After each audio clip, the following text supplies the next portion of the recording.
So I started recording. I think so. It's been a while since we've done this learning circles together. It's just a very informal way for us to just share ideas and things that we've been thinking lately. And Jim here, I just recently did a presentation for an internal SAP conference about gamification. For that, I designed a little card deck for facilitating the idea of creating a gamified experience, which some people actually encouraged me of starting a Kickstarter with that. We'll see how that goes.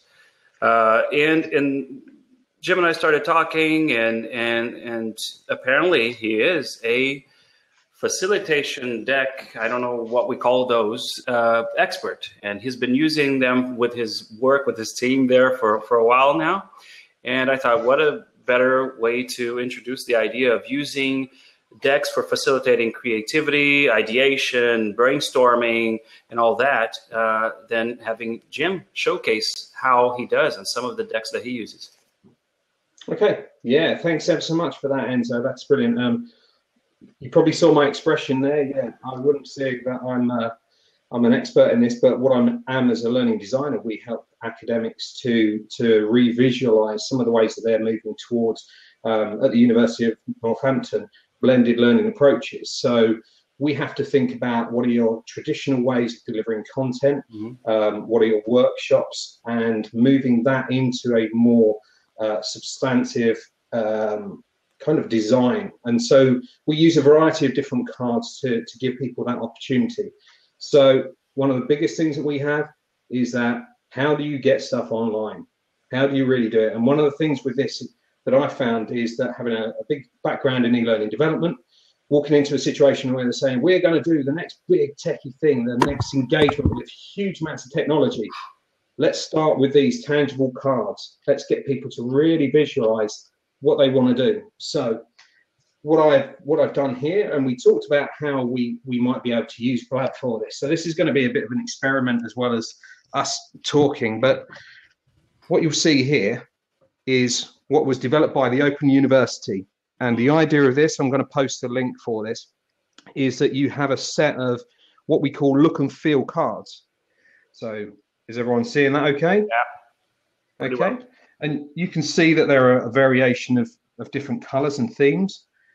And the idea that we have with this, it was developed by the Open University, as I said, and we've extended it. And the idea is of all of these different approaches, exam assessment, computer marked assessment, let's have another look at the self-assessment, portfolio.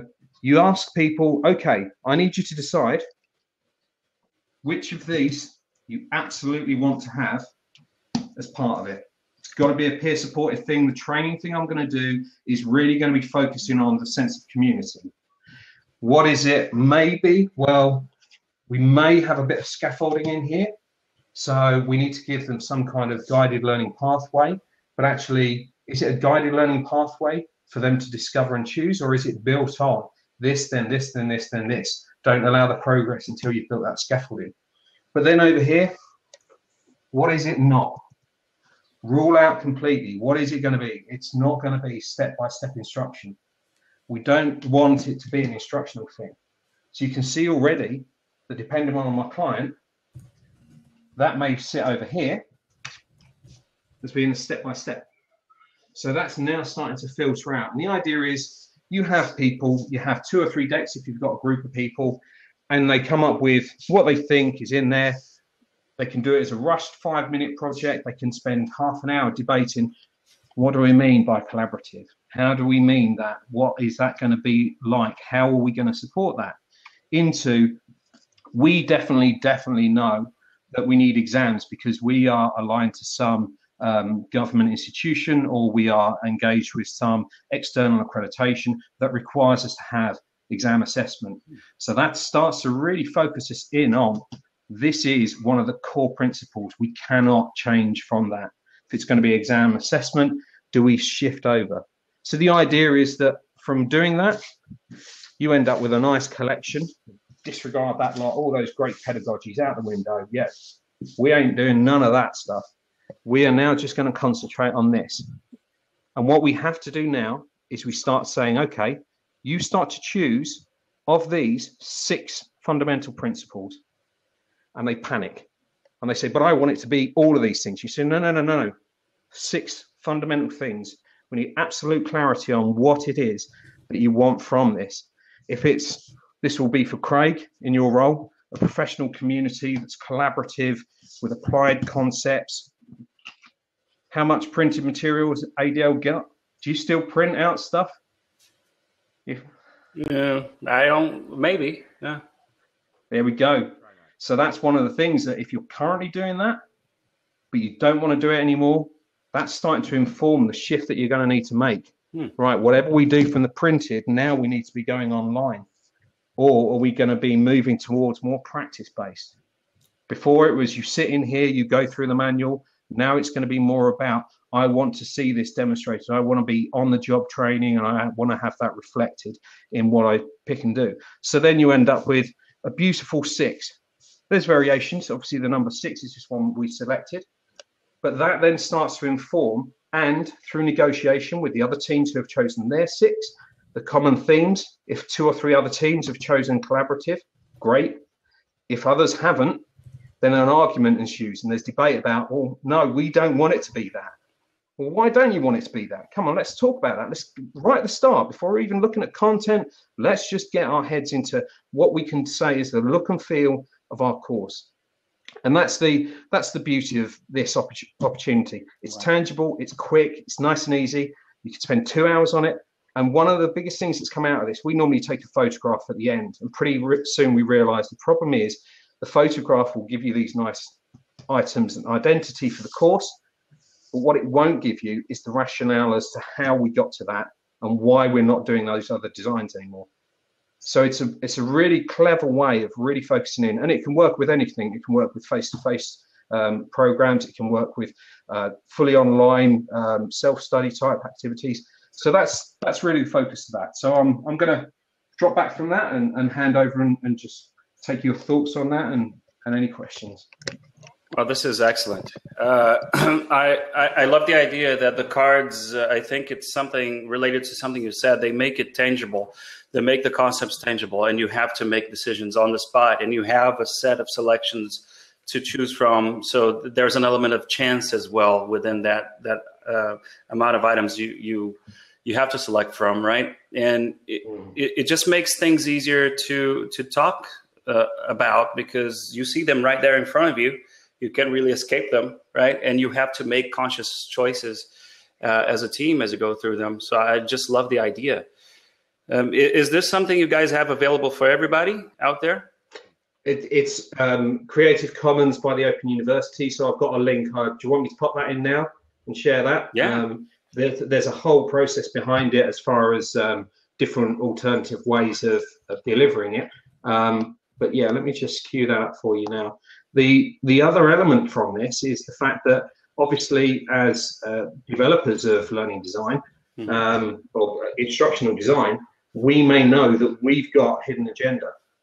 We can stack these decks as we want. We can take them out and say, okay, before I go into this group, I want to make sure that they know that we can't do that because we know it doesn't work with that particular group or that subject, or it can be the fact that we know that these particular teams need to really focus on some strategic goals, and those strategic goals are aligned to particular types of activities that we do know work well. So again, it's that fact of multi-layering of how do you stack your deck. It's a beautiful little card thing. So I'm thinking magic here. Maybe you can rig your deck, right? So only the cards that you really want them to choose get chosen. Absolutely, absolutely, and you can make sure that you've got ones in there. And the other element, and I when we have time, because this is only a small part of our development process, which is called the Chiro process, which is I can share the documentation on that. I shared it with you, and you liked it, which is creating aligned, interactive, educational resource opportunities. And this is the first phase, and it will go down from the program level all the way down to the granularity of building an activity, selecting the resource, declaring what the purpose of that activity is, how the student is then going to be supported with resources, and what you're expecting them to do as a task with those resources. It's not enough to just say, watch the video, read the article, and that's it. It's right now we need you to do something with that, build a business plan, do a SWOT analysis, and then submit that to the discussion board for peer feedback, peer support, if you've got that as part of what you've got here. But the other element is, if there's time to do this, is to actually start knowing in your head you've got that monster card, that one thing that you know is on the horizon or is so important. Self-assessment, maybe, and you want to use that as a part of your gamification structure, that the way of doing the assessment is not going to be in any way delivered through someone sitting down and marking it, but the scaffolding is probably closer to that. You know, move through this level, move to the next level, move to the next level. And if they disregard that, then you can say, okay, why did you think that it wasn't going to be this? So you're starting to be able to get people to justify their pedagogical approaches because of, not say a simple card, but the fact that they rejected it. Why did they get rid of it? And for me, that goes back to poker, that goes back to rummy, it goes back to all those things. There was a strategy that I had in my head to the reason why I didn't want to have that involved. And that, again, is great, because you can say, well, why is it? And they say, because I don't know what it means, or self-assessment or computer marked assessment. Why? Because I've never done it before. Fantastic. Training need. We need to really upskill you in this. If that's something we think is important, but you don't see it as important, we've identified through that process, that simple, just 3 piles, opportunities for you to develop, opportunities for you as a team to develop and really focus on the alternatives. So it's a beautiful set, and I will really do encourage people to go onto the Open University website, the link that I've posted, to go in, really pick out from there what you want to do. It's free, and there's lots of different ways you can use that. That's excellent. How do you guys, as the process is happening, is there a team structure, like a note taker, or how do you use Post-its? How do you keep track of the decisions that are made, besides just piling the cards in one corner or the other? Okay, so that's one of the difficulties that we have. This is one of the kind of team building exercises that the Chiro is designed around. The workshop is really about collaborative working on a particular program design.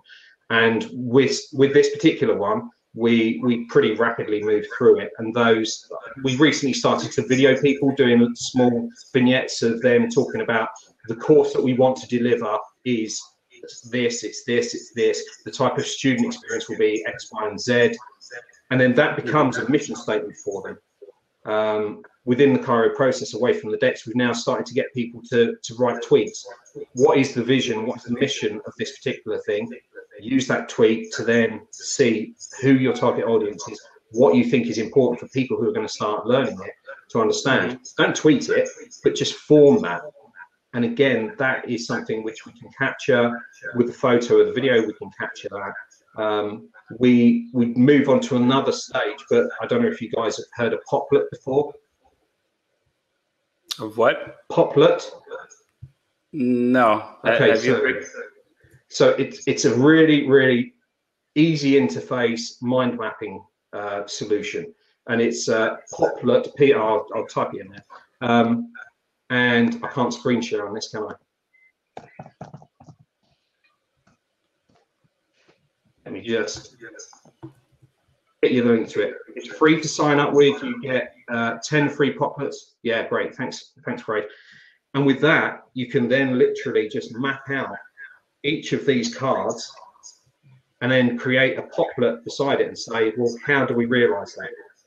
And that's what moving from the what it is to how we're going to do that. And you can then start to cluster and say, right, we need to focus on this. This was the area of staff development. These are the easy wins that we know we can do at the moment. And really moving towards, okay, well, we've taken a simple, tangible thing. We're using an online system, and actually you're not worried about the technology that's going into how do I construct a mind map. It's just a really nice introduction into the next level of using digital technology to say, okay, well, we've done a small video of you. You've done a video presentation now. You've really had to crystallize what you're saying. Now we've also got this is all safe environment. So actually by the end of the process, there's been an upskilling and use of some of that technology as well. But again, starting with the cards, with the tangible. Interesting. Very cool. And so I was going to say, so I want to know more about this deck that you've got that I want to give you my dollar for. I'm sorry? Your deck. The deck that you've built for gamification. Oh, yeah. I'll buy that for $1. Definitely. It's somewhere up there I'm in the basement right now. It's somewhere up there. But I'm going to put it on Kickstarter sometime. Yeah. If you want to back it. Yeah, absolutely. I mean, there's within learning design, and it'd be great to hear from Craig. I don't want to hog the whole thing, but we had discussions internally about the fact of, look, there's so many cards out there. How do we choose what's the most appropriate that fits in with what we need? And that's a difficult thing. You know, is it going to be a 5-minute piece, or is it going to be something that's quite substantial and really focuses the whole of that development cycle? Craig, is there anything you're using internally? Well, there are a few things we're using, but actually, can you hear me okay? Yeah, a little bit quiet.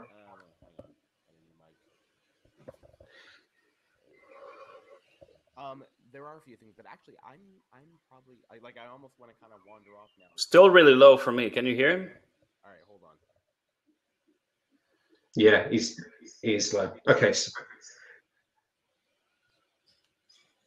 you've gone the other way. You've gone the other way.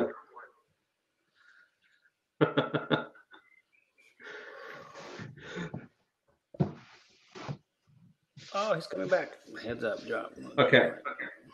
He'll be back in a sec. Okay, so the interesting thing for me is that in this process, and in the one obviously with the gamification, the willingness of people to play with cards, is that something that you've experienced? Yeah, it was. I've had a lot of fun doing that kind of stuff before, and also what I see is the proliferation of methods like that, right? Have you heard of the method kit? No. Let me post a link. Just a second.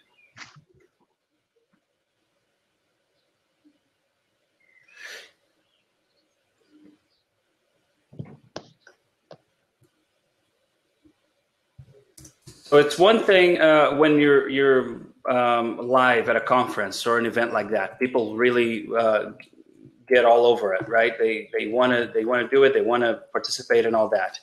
The hard part, the challenge for me personally, so getting participation live is one thing, but is doing that virtually, right? It's quite challenging to do that when your team, your organization is all over the place. So I'm not sure if you've done that. You dropped out. Is it me or is it Enzo?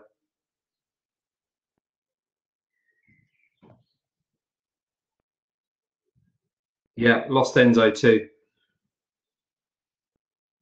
Anthony, do you want to come in? I mean, it was interesting what he was saying, and this is a classic example. Okay, so what we could do is we could look at that. I mean, that's one of the things that I always want to do is how do you move from something that is very face-to-face into something which really needs to have an element of teamwork. And that was kind of one of the things that I wanted to say with this is that, okay, well, if we know we've got a slide deck and we wanted to say it, we're in Blab at the moment and we can say, okay, so Enzo, think of a training session you've run recently and let's look at the way that you develop the assessment for that. Okay, or let's have a look at the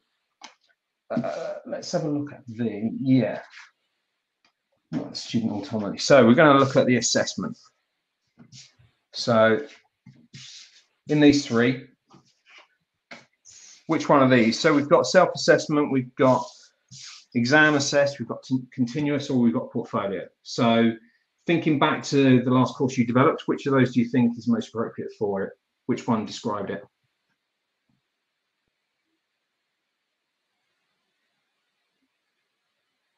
Very nice. So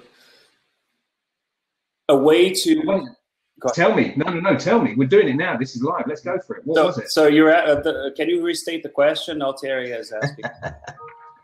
Okay, so the question is that how do you replicate this in the virtual environment? How do you do this?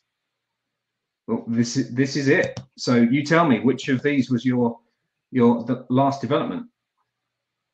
What did I mean? Which assessment did you use?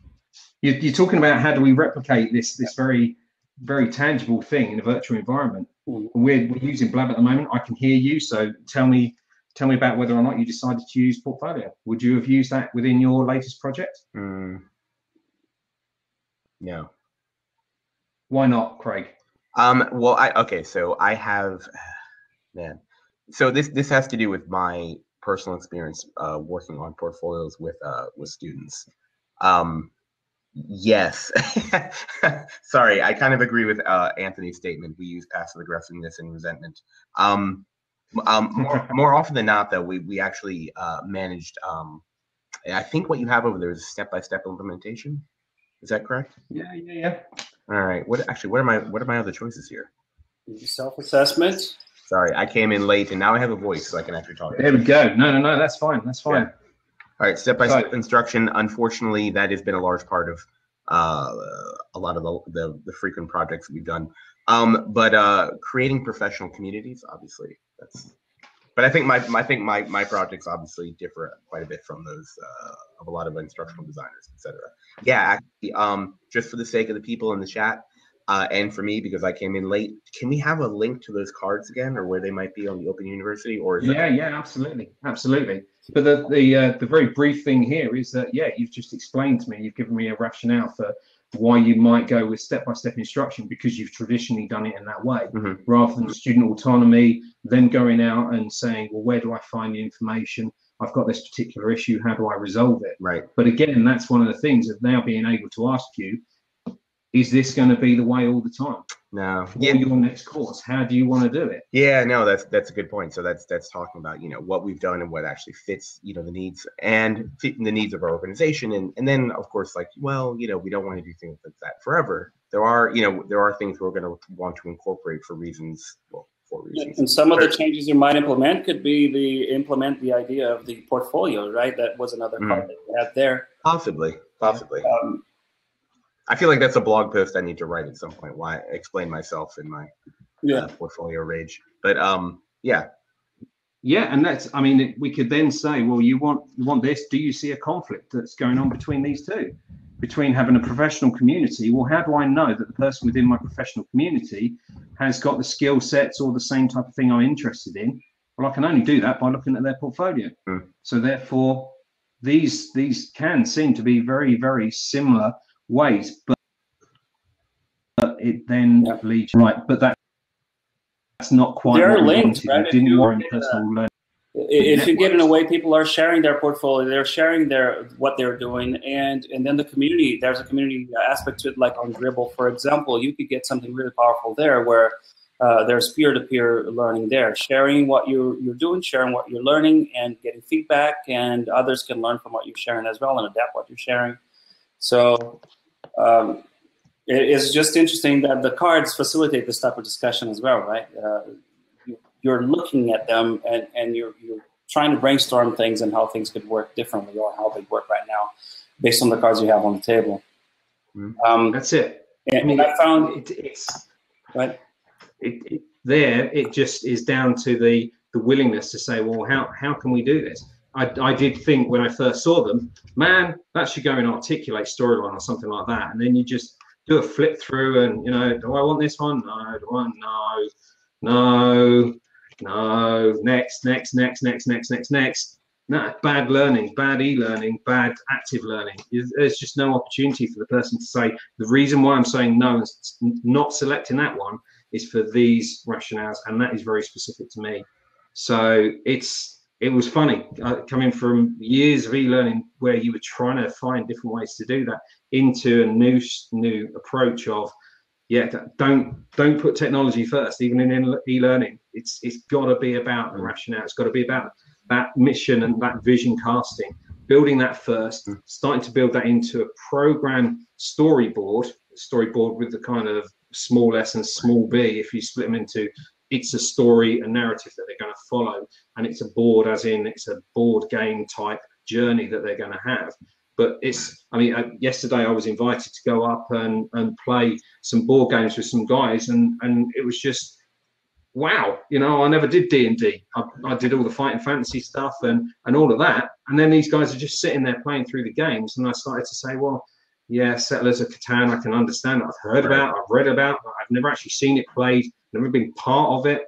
And that then started to move into you've got to be embedded and actually really involved in the process. I know a lot of people use Twitch and they might watch poker on TV and stuff like that. You can reflect on how someone else has done. That's I wouldn't have done that. Actually, I can see now why they did do it. Right. I've got a learning process that's gone on, or I've got an opportunity to say, I can learn not to make that mistake again. So I think the value of cards and games is not to say it's developing. I mean, it can just get to the point of saturation. There can be so many. I think you've got to really, really focus in on one or two decks that work for you and your organization, and then say, okay, well, I'm going to introduce these and be open and honest. This is the first time we've done this, and we did this last week and it didn't quite work, so let's hope this week is going to be better, and you're the best audience ever every night. And it just moves you into that realm of we're all part of a creative learning process, and even in what we're doing here, we are learning together towards a common understanding and agreement.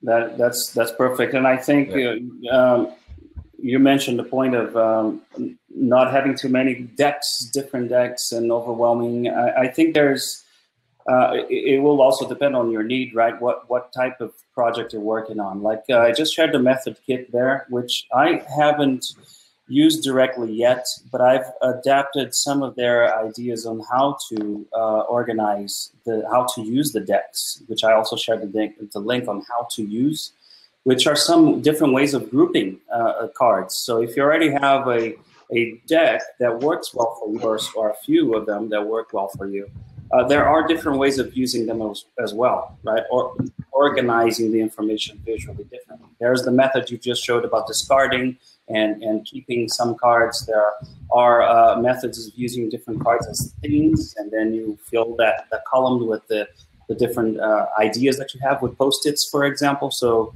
you're marrying the idea that I think Dawn mentioned about using Post-its with the idea of using cards. The card is basically just a theme for you or a component of a project that you're going to be adding ideas to as a team, and discarding or keeping, etc. So there are several ways to use that. And there's also the website Game Storming, and there's also a book, right?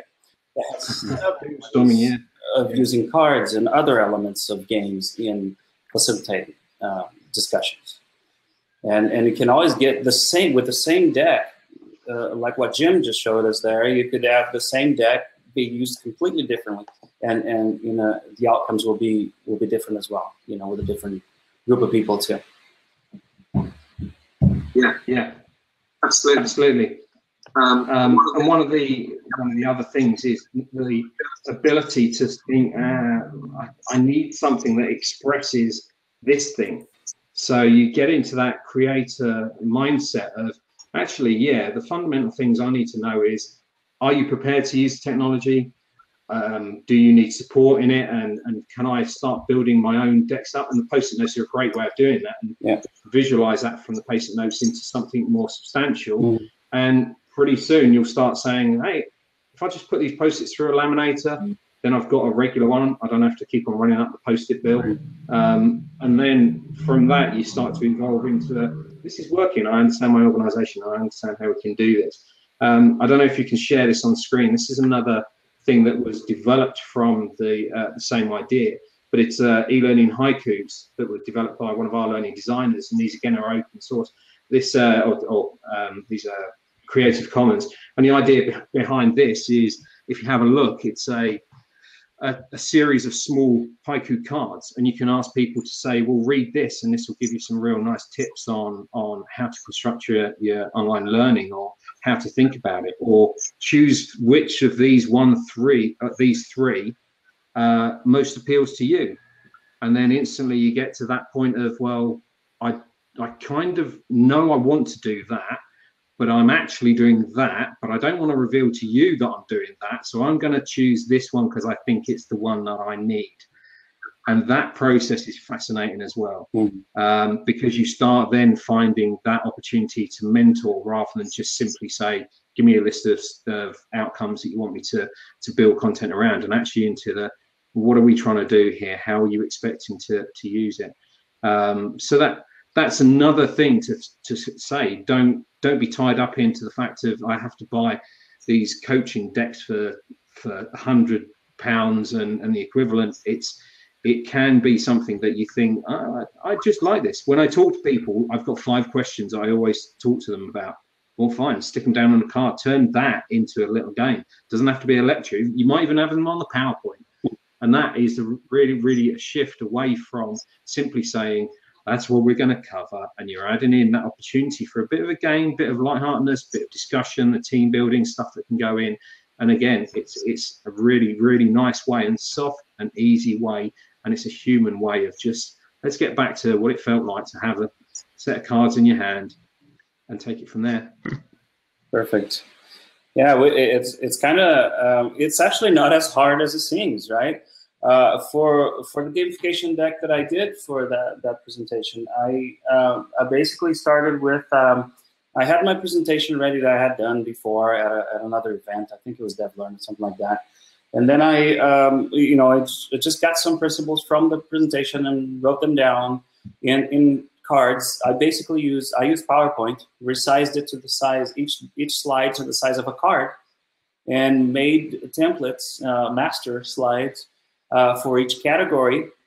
And then I started reading up again on some different methods that people were using, different naming for the same things, different terms for the same ideas in gamification. Several people have different ways of naming the same thing. I just, wherever it was a common thread, I added that as a component. And then I added my own definition, and started breaking it down like that. All of a sudden, I have like over 60 cards that actually would help facilitate the creation of a gamified solution, whether it's a full-blown game or just adding some gamification elements to a workshop or lecture, whatever it is, or actual online system, And it was easier than I thought it was going to be when I started it. All the content, most likely people already have it there. Like you're saying, people might have already, as a consultant, the 5 questions they always ask. Like, who's your audience? Who, write the word audience there. It's one of the things that instead of just doing a traditional intake process, you could have some fun with that, especially when you have that face-to-face time. Yeah, and I've seen some lovely examples of the cards in a board game scenario. So yeah, define those people, and this is the student, and this is you, and then we're going to walk the path along where you think you are going to be basically bombarded with questions by the student, and what's the student going through. So almost moving up the spaces and the levels of what we are developing, whether it's the slide by slide, whether it's the slide deck by slide deck, whether it's this interaction and that test, and then whatever it happens to be, to actually say, okay, well, do you realize when we've mapped this out in a real paper prototyping way with the post-it notes again and loads of A4 paper, that we are going to have huge amounts of issues here. We can only run this for 25 people. There's no way we're going to be able to scale this up to more than that, because we need to make sure that people are really getting to grips with this. And depending on the nature of the subject you're teaching, that may be important that you don't expand up, because you have to have that real careful awareness of each individual step and student absolutely being on key with it. Not just they've seen the slides and they think they understand it. Put it into a context, put it into your context, reflect on it, feedback, discuss, look at other people's, discuss and feedback to them. All of those things then start to be right, okay, this is more than just one slide. There is a huge amount of potential. How do I rein it back in? Mm-hmm. So, I mean, you said about your 60 cards. Why is it 60? Why isn't it 40 plus an expansion pack of 20? Yeah, exactly. That. So, yeah. Maybe you can help me flesh that out. Mm-hmm. Yeah. Okay. Yeah. I just want to go home and play with these cards now. Which like ones? Did all of them? I'm actually reading right now the learning design haikus in particular. Those are fun. Yeah. Well, no, they just kind of sparked an idea for something I'd like to do. But the method kit ones, I could see several of them factoring into stuff that I do here in the office. Actually, just getting people straight on message for what we're talking about and what we will be talking about a lot very soon. So I really want to use the method kit immediately all the time for every project I want to do it. And sometimes it's just harder, and it's just one person that you're working with. You only have one, but I think it tends to work better with a bigger group of people. But the idea of facilitating with those cards is it's fun. It makes it fun for why do we have to only gamify, or if we can call this gamification, the end user experience? Why not gamify the process of designing as well to make it more fun for us too? Like every once in a while, it's nice to get out of that. You write a book on that, and I'll buy the publishing house that sends it out. That is so on key with the whole thing, because it's Aaron Silvers says this thing about eating our own dog food, and it's one of the things that if you're designing e-learning, you should be using those concepts of e-learning design within the design process. And that really does put you in that, is this product right? Is this, would I want to play it? Would I want to be treated in this way? And it's a big thing. There was a whole discussion about what are the for learning technologists and learning designers, what are the key skills? Was it Flash? Was it HTML5? Was it whatever? For me, it's empathy. You've got to have empathy with whoever you're working with the whole point of it. And actually, that comes back to the cards thing. Those cards have been around way before electricity. So is empathy. And why should we lose that when actually you're dealing with someone who's probably dealing with quite a complex thing for their own development? So we should use that and say, this is the same thing. We know it's hard. Learning should be hard. If it wasn't, then it's not improving. It's just doing the same old thing. So let's really bring people forward. The danger with that is where you get people seeing gamification used in the wrong way. And that's one of the things that I was a big fan of it, and then I dropped off, and then XAPI came along, and it was like, oh, okay, yeah, we can go there. I was going to get a tin of ginger beer and say, it's that time again, but it's not. We're running out of time. But it was really about how can you use it most appropriately? How can you make sure that you're not using intrinsic motivators for the wrong reason? How can you use gamification? And that's a really interesting thing for anyone looking into gamification. Hey, there it is. So I take it we're going to get onto XAPI in a minute. Just the final point on that is it's about, if you're using it as an extrinsic motivator, how can you use it? How can you turn gamification and use it and leverage it in such a way to make it really spark the intrinsic motivation to want to learn? It's not about we know this is boring, but it's important. So we turned it into a game. The fundamental principles are there. That really, for me, that's done. Gabe Zuckerman has covered that. Kevin Warbeck has covered that. We need to move into that realm of the fun in life and the fun in games and the fun in just being able to touch, feel, being part of a thing. Really, then being actually, I can see that I'm doing the right thing. I haven't fell down the trapdoor. I haven't lost all my energy points. It needs to move into that. I'm here to do the learning, and actually this learning is fun.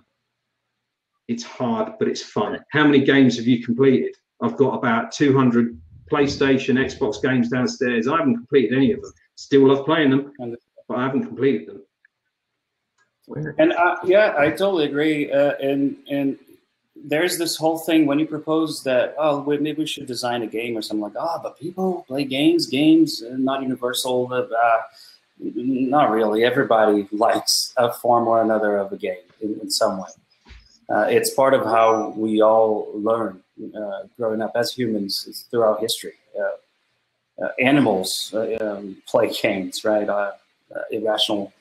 You can see little lion cubs playing and fighting with each other. Right, but it's very important. It's very important to note that lions and bear cubs, play fight for a purpose. They're trying to good at you know, individual skills associated with hunting, stalking, which leads to hunting or defending territory. Like they're actually exercising things that actually are associated with their living function. Yeah. And that's the same for human beings, like the play that we engage in. And I think that's where, you know, kind of follow, you know, Jim's point, like, you know, the dark side of gamification is where you like kind of divorce the gaming aspect from, like you're trying to, like you've tossed a bunch of syrup on top of, you know, anthrax or whatever, you know, just something you wouldn't otherwise want to consume, where instead of integrating it into something that is you know, that makes the actual product, it makes the actual experience better, and everyone comes away better. Because of something that's going on right now at the ADL lab here in Alexandria, I've been doing a lot of research into museum design, and you know, the Smithsonian is like right over there, well, that way, and you know, I spent a little bit of time in the Smithsonian this week. I will probably go next weekend, not this weekend because it'll be terrible because of tourists. But you know, a lot of what is museums are doing now are really bridging the gap in terms of creating experiences where people go away, you know, enriched and they've stretched beyond their previous thinking. But you know, but they've also put something of themselves into the action, and they've engaged in some sort of either some sort of play or mimicking or interaction with the pieces of art or history, etc., so that they actually have something when they go away. I think the dark side of gamification, much like the dark side of you know, UI, is, you know, maybe using the promise of levity, maybe, and kind of taking away from both fun and education or improvement or performance support improvement. So yeah. If you just, for example, I think I see what you're saying, right? If you just focus on the idea of points without any or badges or whatever, without any depth to it, you're probably rewarding the wrong superficial behaviors, right? Yeah, and you run the risk of doing that by just giving people points for snapping a picture of the Mona Lisa, but not actually learning about the history behind it, the you know, Leonardo's work that went into it and all that kind of stuff, right? Yep. What a crappy example. But anyway. No, but a very good example, because what you then said is all you've done is you've performed an action. You've just performed an action. You've done nothing else. You've had no discovery phase. You've had no, and this is, I don't know if you guys are aware of the work that I think it's Bartle did on game player types. Yes. That was an event I went to at the Department of Transportation recently. Somebody did a review of that. Yeah, actually, I'll see if I can find that. Yeah. Now, the thing is, when you read that literature on it, he talks about player types in the same way that people talk about learning styles. It's very learning styles. You've got to be really careful with your approach to them. There's some literature I can send out, but the danger of learning styles is that you'll design to a particular style. The visual learner, the audible learner, all of those things then rule out and play to the comfort zone of that individual, rather than actually saying learning is hard, so we're not going to design it. We're going to design it as broadly as we can. The same with games, designing it as broadly as you can, so it's not just clocking up the points and the coins. It's about discovery. That might not be your natural thing, but actually to really improve in this and to engage with the whole process, you have to unlock every door. You have to go through. The Bartle work comes with a caveat. It is only related to multiplayer online role-playing games. Right. It does not look at any other single-player first-person shooter, any platformers or anything like that. But it's so easy to lift it and use it somewhere else. Yep. Man, I think that's the. Actually, just as an aside, it's been a while since I've been on Blad. Are we holding on to these links, or are we going to rebroadcast them? We should. I'll copy this thing and paste it in our community on Google+.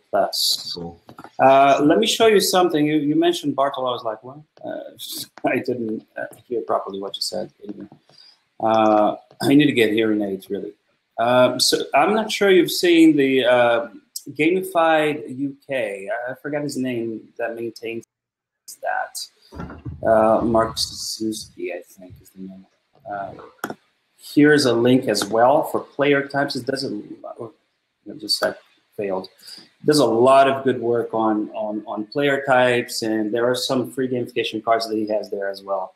You can print out or order from online, and it's actually a nice framework for that is more closely related to what we see as in design thinking, instructional design, etc. Like, it's more relatable. It makes more sense in a sense. Like, you have achievers, you have socializers, that is yeah. So I think I think this is, he used Bartol's taxonomy, did he not? He did, and he did. Well, not exactly. Yeah, you're right. He explained it better. He built more levels, and he created some cards around that that you can, you can use to facilitate the creation of games as well. So kind of similar to the little thing I did there. He's been doing a lot of good work in the UK too. I'm not sure exactly where he is, but his work is under Creative Commons licensing as well. And he has references, all kinds of stuff there. Elements of games and all of that.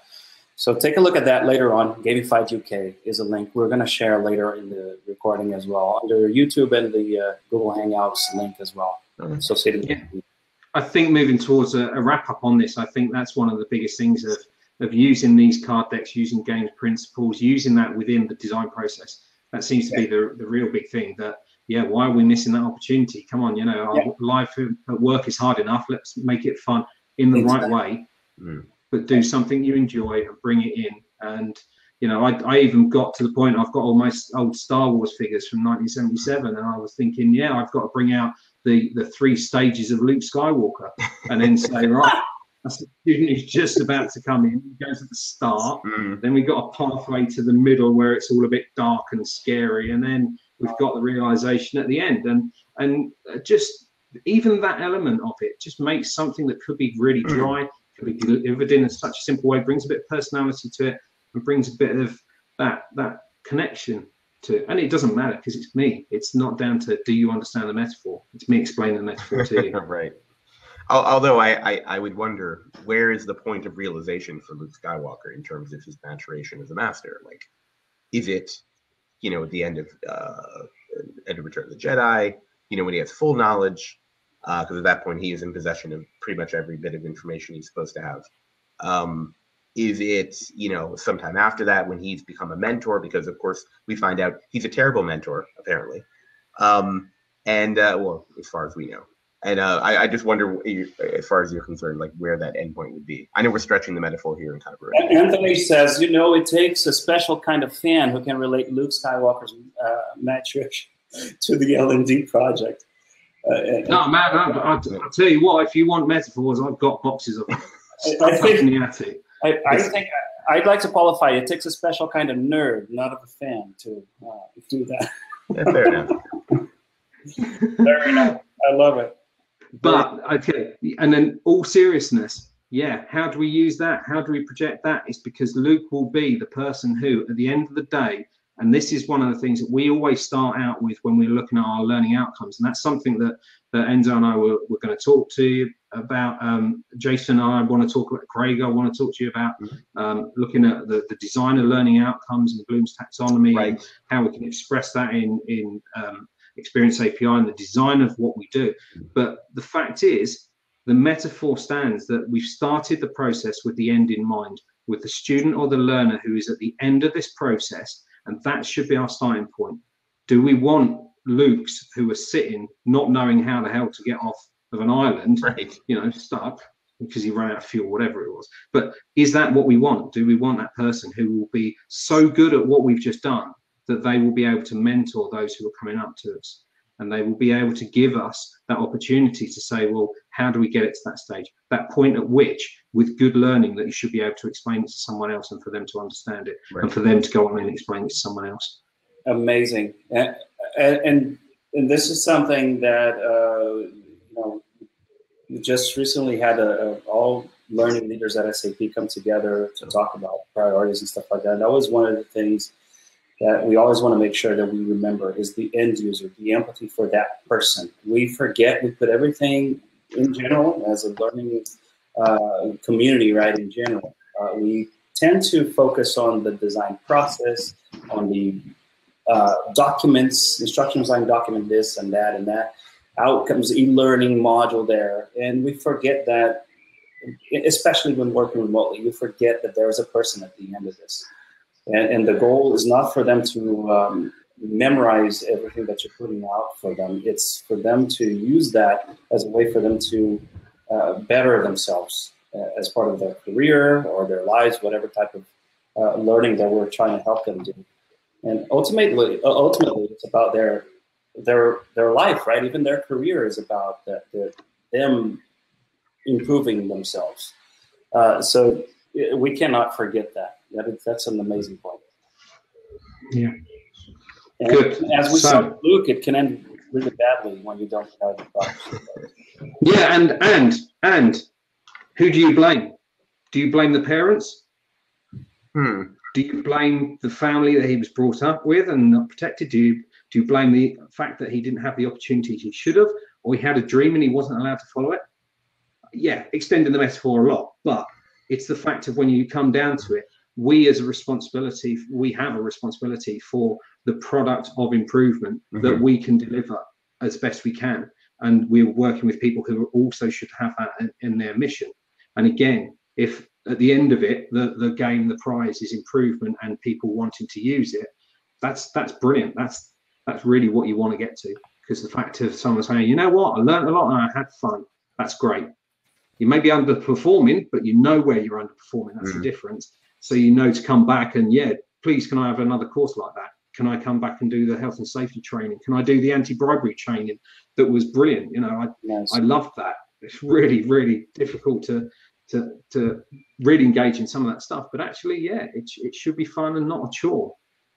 So, yeah. Yeah, we just had a benefits training type of deal. Like, here are your benefits that people are still referencing as like amazing training. And it's like it's still a reference point. Like, remember that thing that we did, that that training that we took? That wasn't it amazing? Let's do something like that for X. So it's good when things are so well done. Okay. Now on that, here's one of the things to consider. Okay, so you've got that design, you bottle it, you lay it out and say what was it that people liked. Let's describe that and define that with the cards. That's what people really responded to. There's two ways to it then. One, yeah, you do a couple more that are like that to get the engagement, and like gamification, there'll be a point at which it's the same thing. It's not new anymore. It's not right. You've just found a hook, and you, regardless, will keep on pumping that down people's throats. And the new people coming in will find it fine. 2 years' time, those who have got used to it will be desensitized to it, and that again is the difficulty. But that's what keeps us in jobs. It's for us to then say, let's keep it fun. Let's keep it moving. Let's keep it. Doesn't have to be. Also, it doesn't have to be fun, happy, ha. It can be fun experience, dark side, consequences, elements of risk and danger. I mean, my daughters are 7 and 8, and they're working with something where if they didn't get their sums right, the scuba diver would run out of there. Yeah, high stakes. Okay. Absolutely. And they laughed and said, oh, well. And I thought, what? That's teaching some really, really difficult things. Let's put a bit of risk in here. And again, it's just that balance, isn't it? But that also comes into safe failure, the ability to fail at a game and learn from it, the ability to keep on trying and practice over and over again until you get to that high stakes point of you can't fail now because that particular thing has just come in. You're the one who's been trained to deal with it. You deal with it now. Freedom of information request, you cannot get that wrong. Therefore, are you in the right place? Yeah. I love the acronym there, FAIL, first attempt in learning. Very nice, Marco. That's brilliant. I'm tweeting that out. That's super. Very nice. Yeah. And this the game thing, and this is the thing. It goes to what we design as an end solution too, right? That failure should be something we account for and maybe even encourage, right? Depending on the scenario too, that we're trying to go through. It's okay to fail and learn from that. It's something we always talk in our circles, right? And then the idea of failure, there's no such thing as failure in, for example, using these decks or these facilitation methods to come up with ideas. It's like there's no such thing as a bad idea. You're just working through the process. You're brainstorming together as a team, coming up with the best that you can with some element of chance, for example, there with the decks and all. And there's no failure there. You're experimenting. And these decks are powerful for that. I just shared there again a specific link above somewhere to the method kit for workshop facilitation, which you can also adapt to, I guess. It's Creative Commons, and you can download download the digital version. You don't have to pay for that one to download to have a physical version. At the end of that page, you can download digital, that's a PDF, print. You follow those instructions on the other page that I sent, and I'm going to copy the links and share them all later, and you're good to go. And now we still haven't had your link to the Chiro cards. Do you have a link to that or a repository of those? Apparently there are several. So you're talking about the Chiro process? Yes. Cards that go with that. Did you want to do that at a different time? Because I could do a little thing together on that. It's the Chiro. Let me send out the link. I think I'll need to find a clean one. But essentially, it's a Google Doc, and the plan is that you work through each of the stages from the vision casting at the program level, dealing with higher education. You can do it on single training pieces, and then breaking down into let's look at the learning outcomes. Let's look at the vision for the program, the learning outcomes at a program level, learning outcomes at a module level. Then let's look at the assessment and how we're going to assess those. Then let's look at the teaching and learning strategies we're going to use, getting the nice constructive alignment at that stage. Then we delve into okay, let's break it down into a new storyboard, which is where we really use Poplar to say, okay, well, what are we doing? With Poplar, we don't do that until later on. The first thing we do is post-it notes. We use different color post-it notes. So yellow is for assessments, whether it's formative or summative. We use orange for topics, what themes you're going to cover. Someone might say, well, I always start with how to avoid getting your taxes wrong. And they put that down, and you say, right, but what do I need to know before that to then make sense of that? And they go, oh, right, well, they normally need to know this before they do that. And it's right, well, that's fine, let's move that post-it note along a little bit. And that then starts to build into what's the logical sequence for the flow of just topics into the stage of, right, okay, well, these are the topics that we're doing. What resources do we have at the moment? So do we have online resources? Do we have links to published articles or government policies, websites, videos, whatever it happens to be? So these resources will then link with that. Below that, we then say, okay, well, what are we doing? Are we expecting the student to be self-led through this? So therefore, how much input are you putting in? Are you going to be checking? Are you going to be responding to discussion board questions? And we then also have the activities, the Gilly Salmon model of activities. I don't know if anyone's heard of that. That's worth looking up. And the idea of you just form these constructive and really discursive. It's building in social elements into the e-learning to then say, okay, well, here we are giving you, as I said earlier, we're giving you a video to watch. We're giving you a journal article, maybe a tweet that's related to it. What would you do in that situation? Post your response, record your response, put it into your e-portfolio if Craig will let you have one. It's really about that element of do something with this, do something with that. Don't just post up and transmission. The other thing that recently I've been looking into is the SAMR model.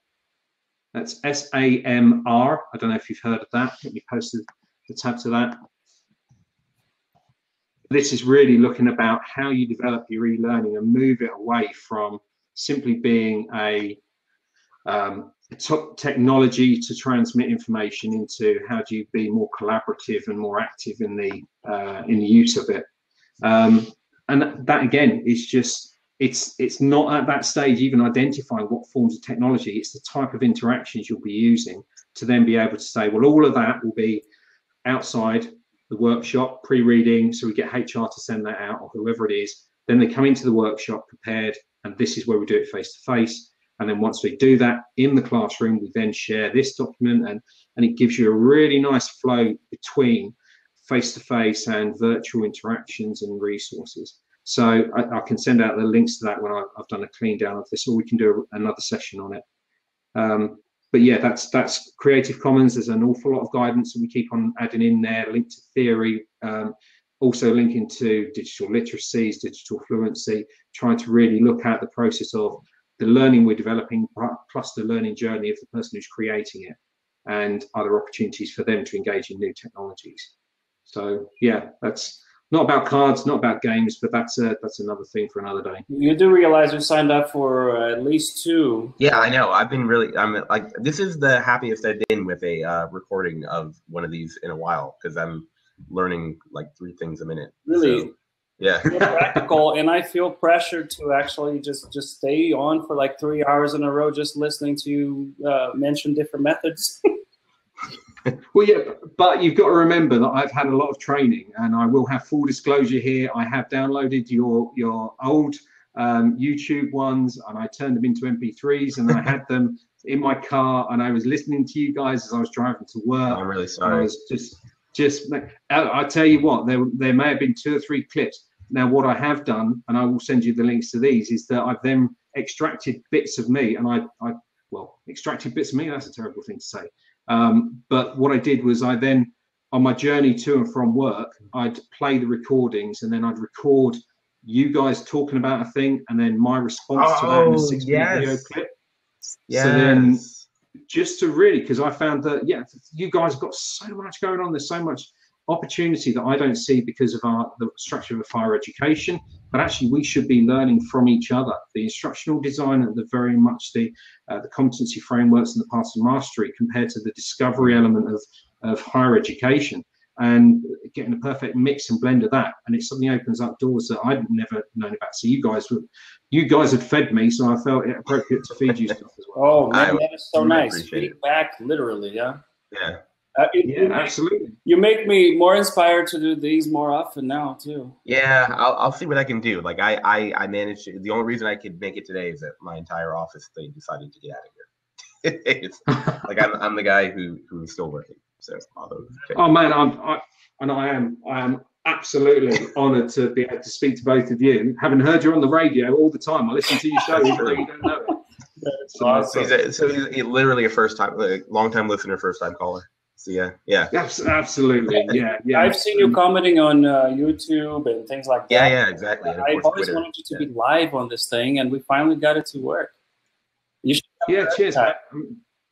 Well, I'm more than happy, And I was saying earlier about the fact that I was about 3 times I joined this hangout, down to my not understanding the difference between Pacific time, Eastern time, precession of the the moon phases and all the rest. My Google device was telling me different things on different websites. So I mean, it's been a long build up for me. I've set these card decks up about 3 or 4 times. So yeah, but I'm pleased. Yeah, and the thing is, it's even more for me awesome to be able to see people like Anthony area in here as well, because being able to reach out on Twitter and speak to people again, the stuff, being able to go down to the XAPI camp and meet right. guys. Yeah, I wish I did that. Anthony, you're doing something on Thursdays. What is it that you're doing on Thursdays? Oh, that's Anthony. Or the XAPI drinking game. Oh, I like that. You remember that one? I think Craig probably drank too much one day and gave up on mentioning XAPI. Yeah, I was about to say. Well, I mean, I just wished you safe for work. Oh, you did the L&D talk on only on Thursdays? That's the one you joined? I co-host on Thursdays. All right. Oh, okay. Yeah, I have to catch up. I've been in a deep dark hole of ADL stuff for a while, so I need to.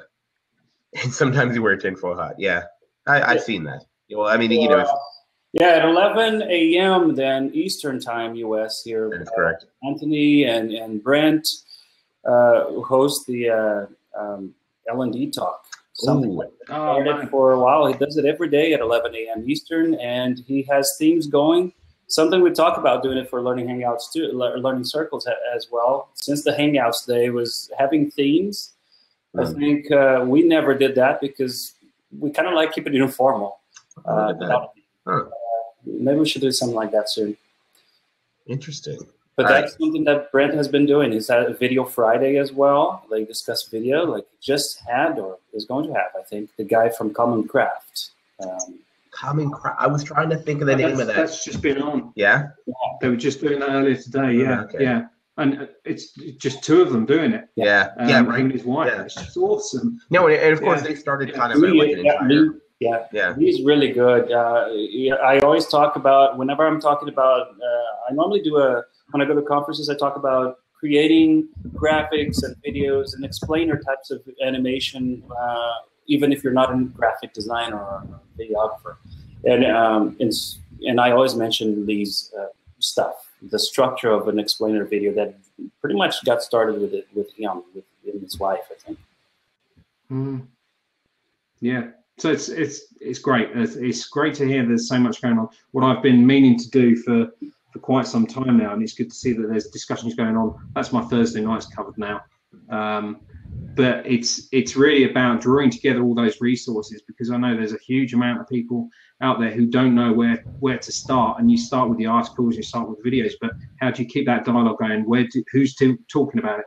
Not just on Twitter, but actually, if you want to go in and just have a chat about something, like I keep on throwing out those things about, like I say, the various taxonomies and whether or not you can use the vocab for that, and the good construction of learning outcomes, and even down to the guys who were using, I don't know if you heard this, they were looking at using Azure to pick up things such as facial movements of students and the engagement on them, and to be able to trigger statements when they were showing various emotions, happy, sad, confused. And I said, what about yawning? Can you do that? And then you can then say, well, if everyone starts yawning, is it because it's that time of day?